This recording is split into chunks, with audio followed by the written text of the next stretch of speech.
Hi again then guys, and welcome to episode 40 of SuperSports, the review series for Gran Turismo's selection of exotic performance cars that are, as we've mentioned before, nestled between sports car and supercar. And in this particular pick we're featuring another variation of a car which has been in the series before, the Lotus Esprit, which up until relatively recently was pretty much one of the foremost super sports cars for the UK. Recently you have much more offerings from Jaguar, Aston Martin, etc. But the Esprit is kind of one of those cars that you just think of immediately for that kind of category within the UK at least. Or it is for me. I'm sure it's different for other people. Now there are a number of versions of the Esprit featured on Gran Turismo currently, and there have been a number of different versions featured over the series.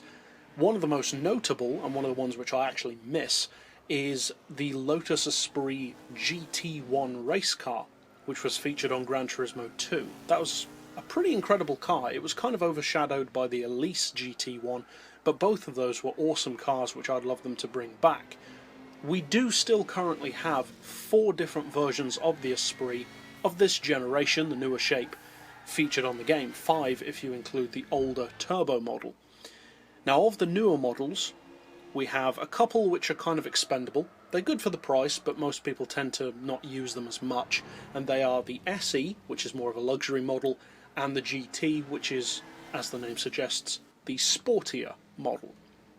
Then though, we have the Sport 350, which is the one that we've already reviewed in this series. That's the hardcore homologation special, which is, I would say, the best overall Esprit for being a track car. This version though, I would say, is for an overall all-round package the best Esprit which we currently have in the game. And the reasons why I would say that are, well, there's a number of them. One is it's the only premium Esprit which is featured on the game, and although that's something which some may not particularly care about, myself included, it is still a notable difference to have a car that looks so much better quality, has working pop-up headlights, fully detailed interior, modifiable bodywork to more of a degree. All of those things are worth taking serious note of, because if you're driving a car regularly, having that kind of detail and personalisation really helps to enjoy the car, I think. Now that being said, how does it compare in other ways? Because looking good is one thing, but if the car can't match those looks with actual performance and all-round ability, it can feel kind of wasted. Well, I'm glad to say that it's not wasted at all on this car. In fact, of the 4, it's probably one of the better options to have as a premium. Now, the Sport 350 is the obvious choice, and I wouldn't necessarily disagree with that. But this car manages to have kind of a mix, to some degree, of the premium feel that you'd expect from, say, the SE model, with the more luxurious interior, the slightly more production spec visuals, the softer bodywork without stickers, etc., but also combined with that slight edge of the Sport 350, that kind of hardcore nature that shows through. Now, in terms of sheer spec, what do you get from the Esprit? Well, you actually get a really strong performance car, and all of the Esprits on the game, even from the 80s model, you get incredible performance. They are extremely fast cars, and within the Supersports class, they're some of the fastest that you can get, and some of the best value for money considering their prices. Now this particular model can do around 290 miles per hour under its own power, so it's not quite as quick as the Sport 350, but it's a little bit quicker than, say, the SE, similar to the GT, and obviously a lot quicker than the 80s model. The engine is a 3.5 litre turbo.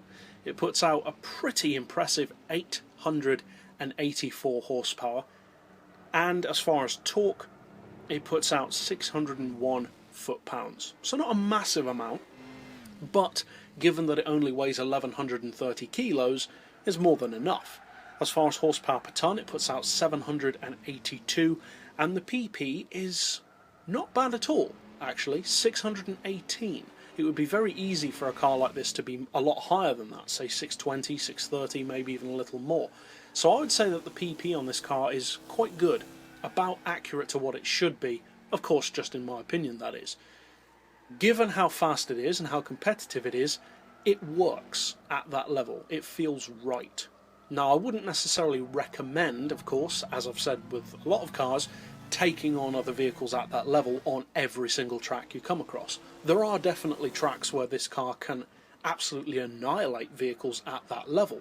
There are very, very few cars that are as quick as this in a straight line at that PP level and also at that power level.